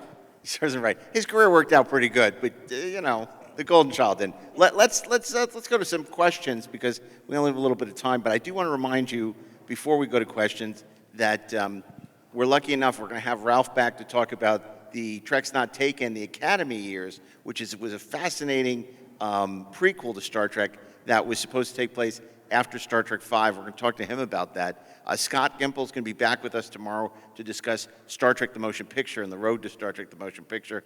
And he's a big fan, has a lot of insights and questions about Star Trek the Motion Picture. Kirk's signing again at the Treksperts table. Eddie's going to be back to talk about conventions tomorrow, which is great. And we're going to sit down, that's right, and we're going to sit down with John Schuck for a more in-depth conversation about his career following the Romulan panel. But now let's go to questions.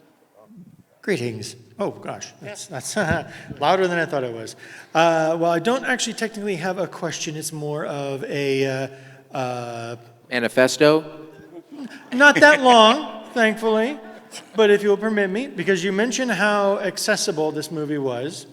Star Trek IV was my introduction to Star Trek at 6 years old.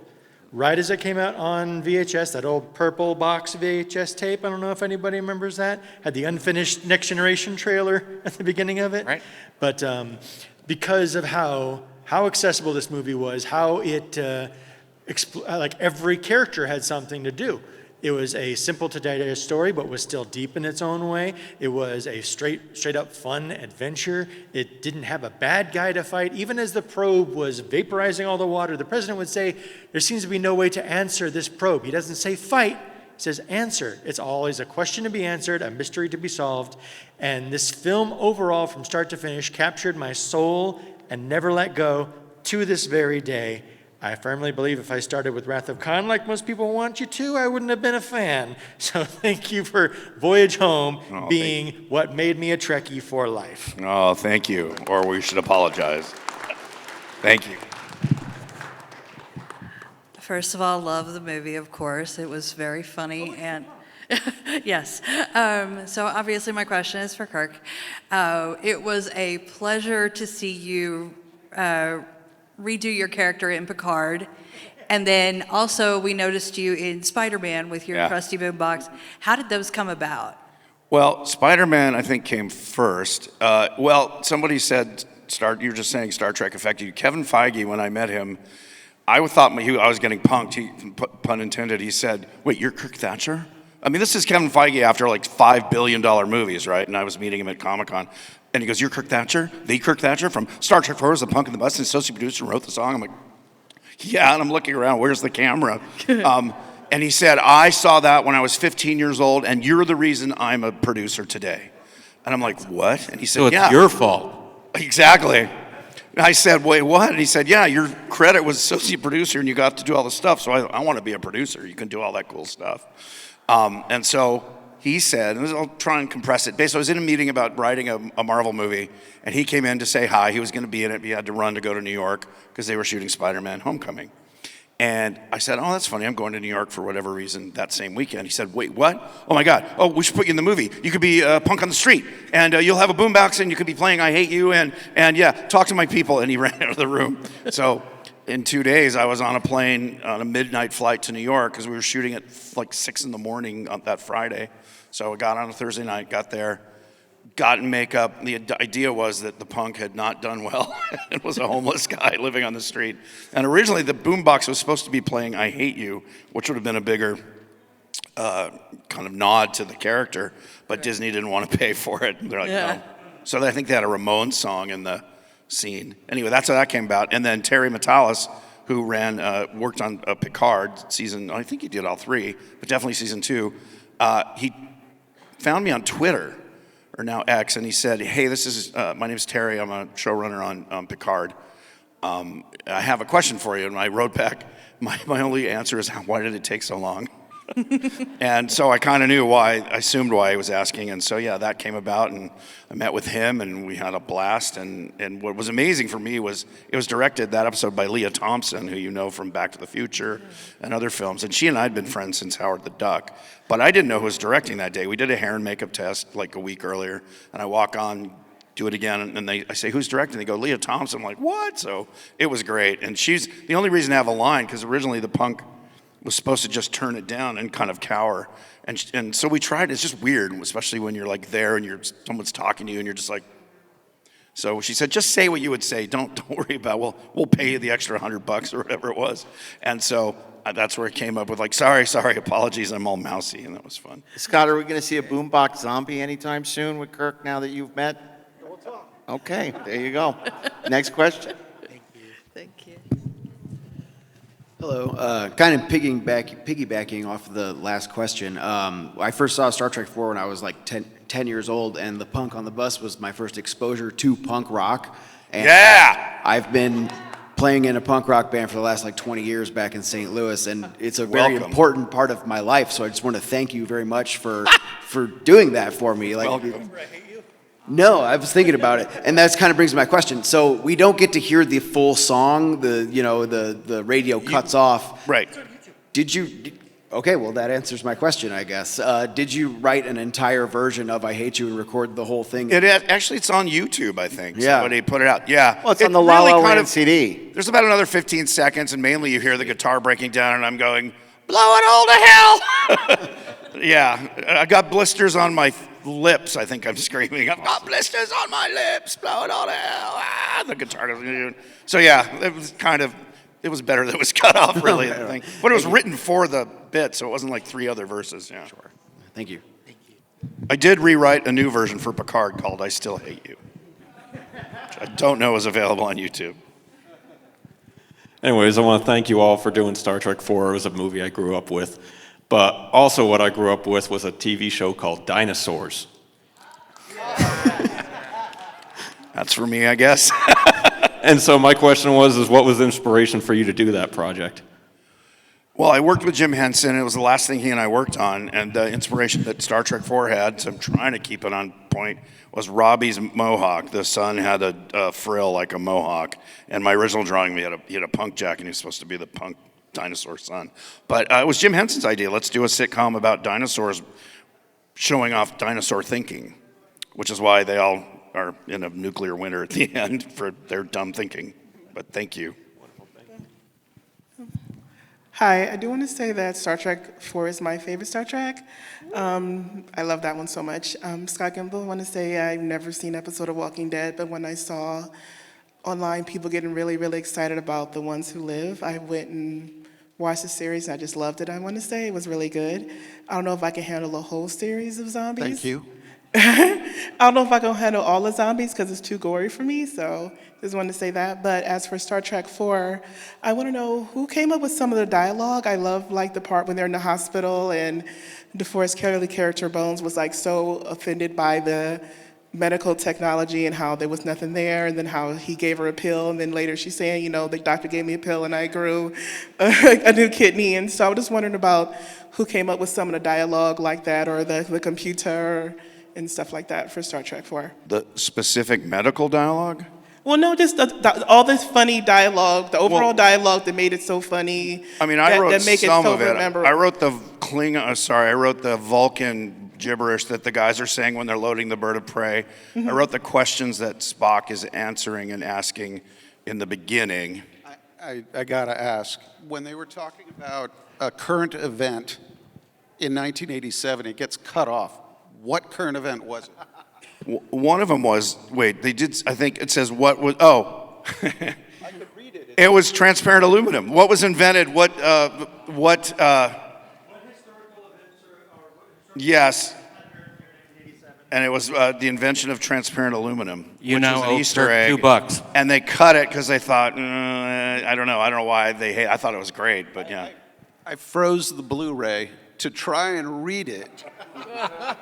And it said something like New York Times. I did it like 3 times and I gave up, and then it was like, oh, I'll see him.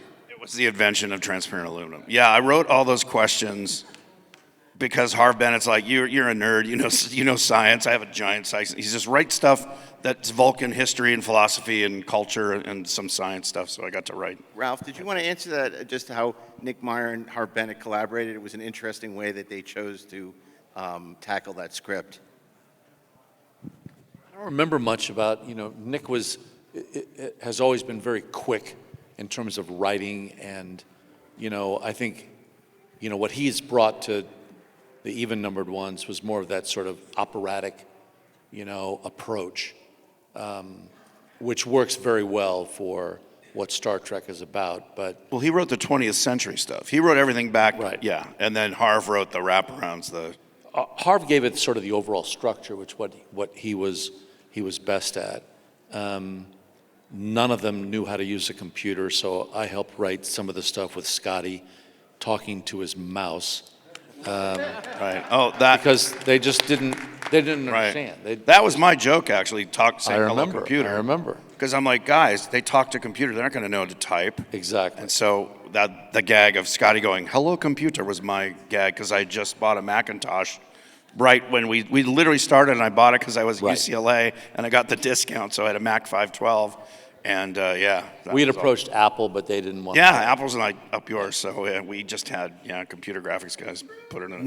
Nick was able to do it so fast because all he did was take the great time after time and make it even better for you guys. Last few questions. We're running out of time. Just thanks for doing this for starters. It's a really cool panel.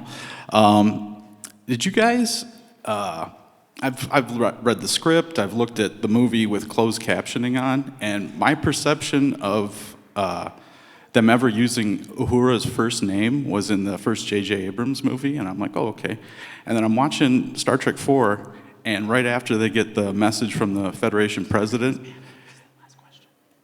Shatner like mumbles what I perceive as Neota, and if there's any group on the planet right now that could shed some light on this, it'd be you guys. Do you know what I'm talking about? What? Sorry, that's really echoey. Looking for the first mention of her name, which I think actually was either in the Entropy Effect of Vonda McIntyre, or it was okay. What do you know? Maybe I should be a Trekspert.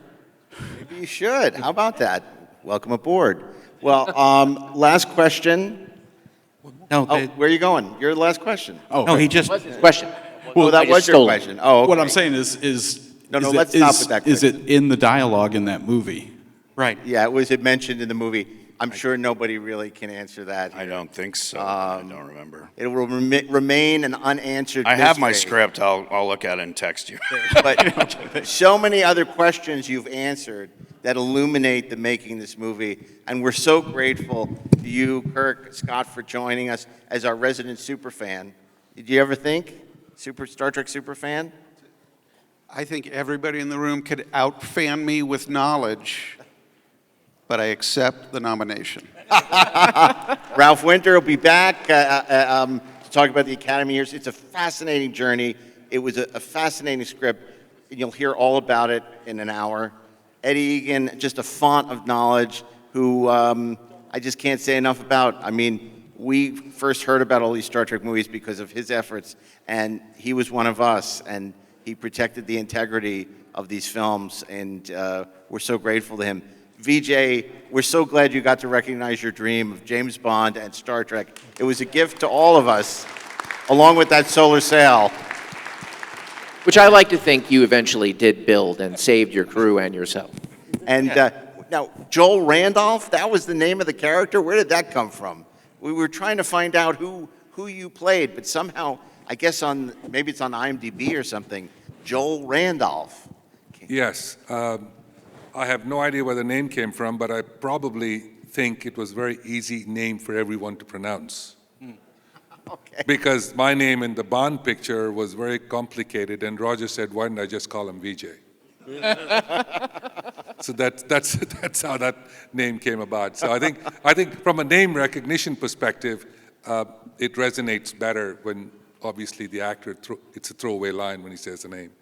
And then John will be joining us later. We'll talk more about Star Trek, but his roles in Enterprise, his roles in this film, and of course his work with Robert Altman on MASH and other films, as well as Holmes and Yo-Yo. So before there was Data, there was Holmes and Yo-Yo. So thank you all so much for being here. Thanks, We're everybody. deeply grateful. And we're back. We're back. And that was it. That was our Las Vegas Star Trek tribute celebration of Star Trek 4, The Voyage Home. It was our Star Trek 4 tribute band. That's right. So, my God. We didn't talk about how much we hate the score, did we? No, I don't think we did. That's something we can all agree on, right? Yeah, I think we can absolutely agree that score is absolutely. Although the score is memorable, and in any other movie, it would be great. but it's not a Star Trek score. Yeah, I think that's a really good way of putting it. It's not a Star Trek score because it's good in Lord of the Rings. It's the same exact score in the Ralph Bakshi Lord of the Rings. Exact same score. You know, it's like a James Horner thing, but Lawrence Rosenthal wrote the same score. But it's just not a Star Trek score. You know. And even if it had been whimsical in the time travel sequences, but if the main title had been more Star Trek-y, and all the stuff in the future had a different sound, and then maybe the stuff in the past was that more whimsy. Because I do like that Chekhov's run. It's a little screwy. Run, runner. Oh, wait, sorry. Oh, that's the hospital chase. Never mind. Yeah, I thought.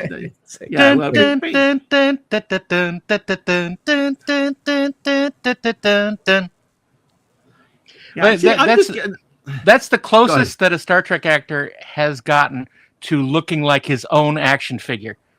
That shot of him lying on the ground there after he falls, he looks exactly like a mannequin. Yeah. So mannequin on the move. Yeah. I'm just getting a smile on my face thinking about that movie. I see. This is the thing.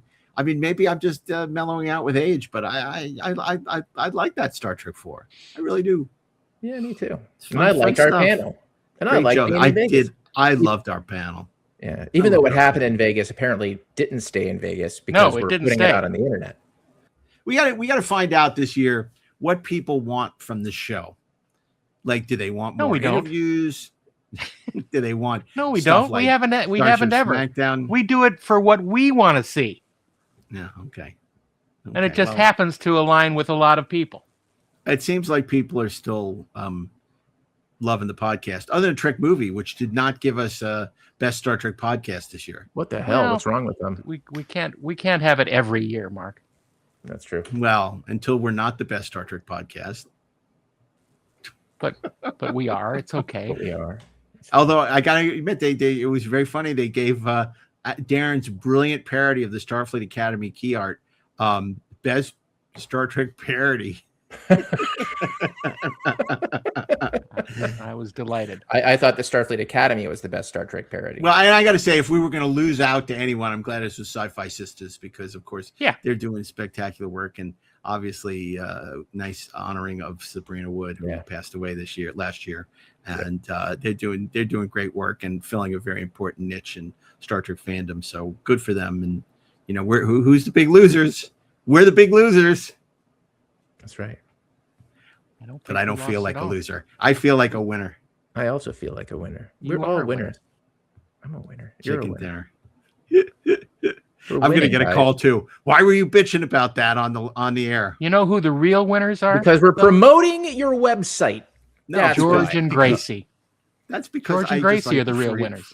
Free associate. I don't plan for these podcasts. I just say what's on my mind. That's right.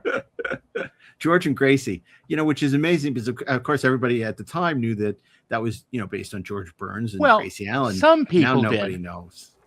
But now I think some people didn't know what it was referencing. Now no one knows. Maybe the 8-year-olds didn't know. What do you mean nobody knows? I mean nobody knows. Deck officer. Deck officer. Yeah, we can't do the Star Wars references right when we're doing Star Trek references. Sure we can. Doesn't work. Yeah, maybe we'll get best Star Wars podcast this year. We're non-denominational. Oh my God. Anyway, well, listen, this is always fun. It's nice to see you guys here. Oh, speaking of seeing everybody, actually, you weren't there, but we had a lovely holiday. We had the meeting of the Algonquin Geek Table last year at the Scum and Villainy Cantina. We got the band back together. It was so lovely. Darren was there, Steve, the Akutas, Brian Fuller, production coordinator Alan Ratner, Jeff Yorks was there. I mean, so many people. I mean, we had a ton of people show up, and it was such a nice evening. And Darren gave me a lovely gift. He gave me First Federation drinking stuff. Nice. It's a can't call it Tranya glasses, but it was so awesome. I mean, we could call them Tranya glasses because Tranya is not a registered trademark either. But I know, but it's cool. Whatever but the glasses are great, and I enjoy them. And they were not half full. And did you relish it as much as Darren? Well, that's what it says that on the box. Yeah, nice. It says that on the box. We hope you relish these as much as I. Well, I think I suggest we raise our glasses and celebrate the syndicate. But Have you drank from them yet? I have not, but I'm going to make a point of it on we're recording this in the past for the future. But let's just say that on New Year's Eve, I did use them. You did. Let's just Good. say That's that. good to hear. Yeah. It's a real good thing. Wow, this is like a Brandon Bragg episode of next year. I'm so confused with the time travel. I'm in the past, but I'm in the future. And but the it's all- peptide cake. Yeah. But I got so many thank yous from people, by the way, who were on the holiday special, who were grateful to us for having them on, which was very nice because they were all doing us a favor. Yeah. No, that was fun. It was great to see everybody. I like that format. I thought it was good. Yeah, I thought it was good. And Ashley, I wish you could have been at the Algonquin Geek table because you're like Elijah. We set a place for you. Well, but you actually, couldn't be you're like there. Elijah Wood. Yeah. Oh, yeah. Second No, I'm breakfast. sorry I wasn't there. I would have loved to have been there. But it was nice. It was yeah. really nice. A lot of good people. And as we point out, we see people less and less. First, it was the pandemic, but also, life gets in the way and we don't see each other as much as we'd like anymore. So it was really nice to get everyone together and just enjoy each other's company. And Kevin Levy was there. And, it was funny because he had the beast attached to him. He couldn't get it off. No, he didn't. That is the best fucking thing. And I was like, "What is that?" Oh, it's the beast. He's he's just following me around, attached to my arm. Yeah. So, and it was funny because he lives. We're not gonna say where, but he lives like a half a block away from the Akutas, and then also somebody else was there. Our friend Todd Hiram Norman also lives right by them. So it was like this whole. They could have carpooled all three of them at once. That's gonna be great. Yeah. The beast can get them all. Oh my God. But it was nice. Darren, wasn't it nice? Yes, absolutely. I enjoyed myself. And I think that's especially since I found a way to order from the table. They had the QR code. They had the QR code and I could order it from the app, which was What did you get? I got a couple different drinks and some onion rings and not terribly much. Just enough to keep me going. Well, JC's been a great host, and we had a great time at the Scum and Villainy Cantina. And as we looking mentioned, forward to their expansion into the Valley, into Burbank. Right, they're opening a new one in Burbank, which will be much bigger, and there'll be a lot less beer on the floor. And it's going to be they're raising money for it now on WeFunder. So if you want to support the Burbank, and you get all kinds of special privileges, go to WeFunder, Scum and Villainy Cantina, and support all the activities. They're going to have a lot of events and all kinds of stuff. It's going to be like the hub of sci-fi in the Los Angeles area, if you consider. And who knows, Burbank if we part play of our Los cards Angeles. right, we can have a live podcast from there. We might have to do that. I mean, it would involve me going to the Valley, so I'm not quite It involved sanguine me on going it, to the but- Valley. Yeah, that's true. You might have to Going be a into hologram. Burbank, I can get to Burbank faster than you can get to Burbank, Mark. Yeah, that's That's probably true. Yeah. I shall consider it. Good. So we'll see. Anyway, well, look, this is great. I'm so glad that we got to celebrate the Voyage Home. I'm sure this won't be the last time this year that we talk about the 40th anniversary of the Voyage Home, but we thought we'd kick off the year by looking back at the seminal Star Trek movie. And of course, we welcome many you all. celebrations this year. A lot of celebrations. You And of celebrate course, the shit out of this year. we're not going to leave our East Coast fans in a lurch. We're going to be back in Richmond for GalaxyCon Richmond. We hope we'll see some of you there. We have such a wonderful time at these GalaxyCon events, and we hope you'll join us for one of our many panels as we embark on a whole new year of the Inglorious Treksperts live tour. And of course, in February, Darren is going on a little cruise. Da-da-da-da-da.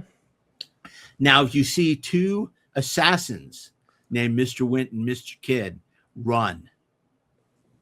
Well, no, I think I can't run because I have to take the initiative and get them. Well, you can't run when other men just walk. That's right. right. But I know it is a Star Trek cruise, not a James Bond cruise. But if Wint and Kidd show up, Well, then it's a James Bond cruise automatically. That's actually true. James Bond. It is by default, cruise. by definition, a James Bond cruise. Now, here's the connection to Star Trek. Are you ready? No. Okay. Nichelle used to be sing for Duke Ellington. Putter, who played Mr. Wint, or Mr. Kidd, or Mr. Wint. I forget who was who. He's Mr. But Wint. he played in Duke Ellington's band. Oh. Okay. Yeah. So there's a connection, 6 degrees between Wow. Nichelle Nichols and Mr. Wint. Well, Wow. okay, Bitten And by of course, the bug. And of course, the other one is father to George McFly. Chris McGlover is Chris Bruce McGlover. Glover, Bruce late Glover. Bruce Glover's father. And Leah son. Thompson directed a couple episodes of Picard. Wow, this is just blowing my mind, man. I know. Just blowing my mind. Okay. It's at this point where people are thinking, what is how long are happening? they going to go on? So I think we're going to take mercy on you. But remember, if you're interested in listening to John Schuck, it really was a terrific conversation. You want to subscribe at trekspertsplus.com. You can listen to it on Spotify. You can also watch our episodes on video on Spotify or on YouTube.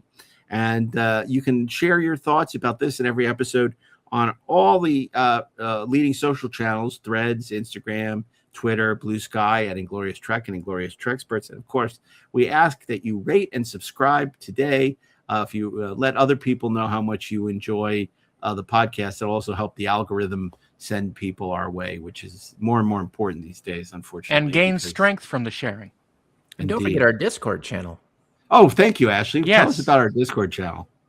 We have a Discord channel. Yeah, it's a collection of loonies who are not just fans of Star Trek, they're fans of the podcast. And it's actually a fairly lively little group, lots of discussions going on, like related to basically every podcast that's underneath the umbrella of Treksperts Plus. You can find us there. We should put the I think the address is It's in the show notes. Yeah, it's the address in the show notes. And also, we are going to, I think, start pushing out some exclusive content on the Discord to drive more traffic to the Discord channel. We have some really cool stuff. And actually, I got to thank a lot of you fans out there. We just were sent some really fantastic material that we're going to be sharing with you over the next couple of weeks, including a look inside the making of the God Thing script by Gene Roddenberry. We also just got copies of The Cage and Where No Man Has Gone Before with Gene Roddenberry.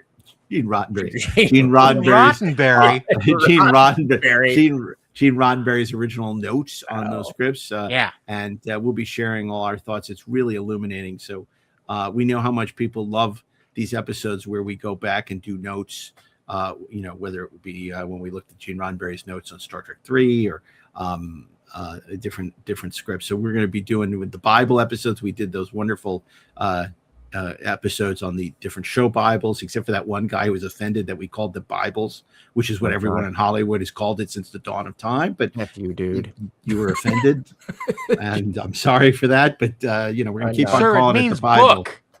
Yeah. So, Biblioteca, idiot. Anyway. Donde está? Yeah. this biblioteca? I don't know why. Look, I'm supposed to be the asshole, but you're the one who's always insulting our listeners. I'm always like, I appreciate you, thank you. I appreciate our listeners. And you're like the one who's that always I'm just like, I'm insulting sorry, people. but and that guy isn't going anywhere because it's like he's hate listening to us now. I don't know. He He's doesn't like sticking the around. fact that we took the name of the Bible in vain, apparently.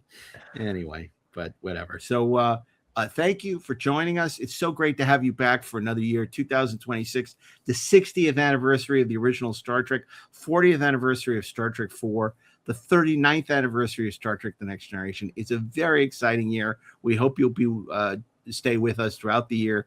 A lot of special surprises coming up, and we'll be sharing them with you all year long. And very happy New Year to my partners in podcasting, the very talented Ashley Edward The Miller, PIPs. the very creative Yeah, Darren PIP. Doctorman. Yeah, you know and, me. are That's you Mark down Altman and the Pips. with the? Oh my God, that's so funny. That's and I sound like it's like maybe I could be psychic like Dionne Warwick. Maybe. Maybe. But do Or I you could have sing psychic License to friends? The Psychic And a Friends Network. I know. By the way, people were disappointed that Rob Burnett flaked on the So were holiday we. special. Yeah, we were disappointed too, but that's just how it goes. Send him hate mail. That's fine.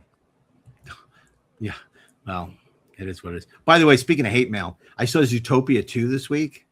So disappointed. I love Zootopia 2, 1. yeah. Zootopia 1 was like an anime cartoon version of Chinatown. It was really clever. See, I Zootopia thought- 2 is terrible. I thought it was Zootopia really 2 sweet. is the two Jakes. I thought it was very sweet. Really? Did you? Yeah. I mean, look, it's like Zootopia was one of those movies that came out and it was like so much better than it had any right to be. Right. And Zootopia 2 certainly doesn't have that like that something. I mean, it's it's not like Toy Story 3 or Puss in Boots: The Last Wish, but it was fun. And for the Pretty Maids intended all in a row. audience of 10-year-old boys who went with me, it worked great. And by the way, the other movie I took them to see, because while we were The waiting to Exorcist see it, 2. The we're Heretic. close. The boys like saw the trailer Hunger. for Anaconda. Oh, nice. How And- was that? Okay, so Locke like looked at me when we saw the trailer and he holds up his pinky. He says, "Swear to me you're gonna take me." So we go, and we thought that Griffin was going to be the one who got really upset with like animals and characters getting killed, and Locke was going to be fine. But he's immune to CGI animals. But he's immune. Like no, Griffin was like mentally prepared. Like he had prepared himself for it. Locke goes in there. This is the best. Like, and I'm going to spoil the shit out of this movie, but you don't care because it's fucking Anaconda. I don't care. Darren, do you care? Listeners, do you care? They It doesn't don't matter. care. This They is don't- your chance to bug out. Okay.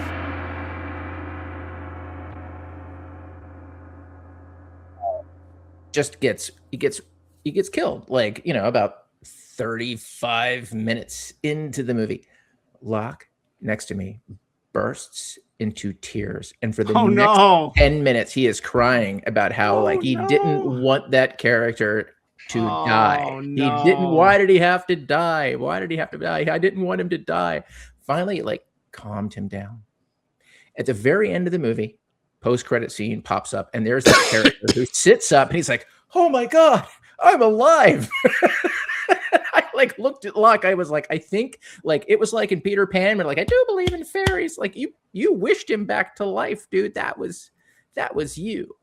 So he now believes that cinema is way more interactive than it actually is. But fascinating. That made it worth it. Actually, that movie was amusing. Worth it for the Ice Cube cameo.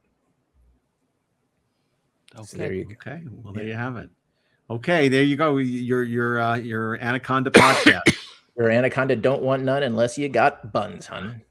Slytherin. It's Slytherin Trek. Baby back ribs. What? I don't know. Oh my God. Well, you know what? We can promise you this year lots more restaurant reviews and all kinds of goodness.